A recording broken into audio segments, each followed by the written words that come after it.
اللہ الرحمن الرحیم۔ السلام علیکم ورحمۃ اللہ وبرکاتہ۔ جمعرات اور پیر کے دن کے روزے کی فضیلت۔ نبی پاک صلی اللہ علیہ وسلم نے ان دو دن کے روزوں کے متعلق کیا ارشاد فرمایا ہے، مکمل تفصیلات میں جانے سے پہلے گزارش ہے کہ اگر آپ نے ابھی تک چینل سبسکرائب نہیں کیا تو اس چینل کو کر لیں سبسکرائب اور بیل آئیکن کو دبا لیں تاکہ اس طرح کی لیٹسٹ اور نئی سے نئی ویڈیوز آپ تک بآسانی اور بر وقت پہنچ سکے۔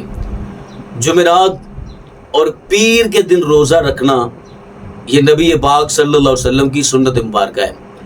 ترمذی شریف میں روایت موجود ہے، حضرت ابو ہریرہ رضی اللہ تعالیٰ عنہ روایت فرماتے ہیں کہ نبی پاک صلی اللہ علیہ وسلم نے ارشاد فرمایا کہ جمعرات اور پیر کے دن اعمال پیش کیے جاتے ہیں تو میں چاہتا ہوں کہ جب میرے اعمال پیش کیے جائیں تو میں روزے کی حالت میں ہوں۔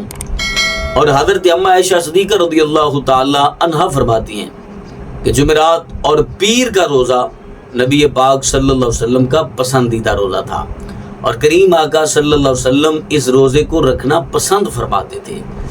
تو حضرت اما عائشہ صدیقہ رضی اللہ تعالی عنہا کے فرمان کے مطابق کہ کریم آقا صلی اللہ علیہ وسلم کے پسندیدہ روزوں میں سے پیر اور جمعرات کا روزہ بھی شامل ہے، تو ہمیں چاہیے کہ جمعرات اور پیر کے دن کوشش کریں کہ روزوں کا اہتمام کریں۔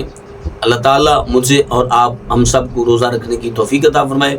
اپنی فیملی کا بہت سارا خیال کیجیے گا۔ اللہ نگہبان۔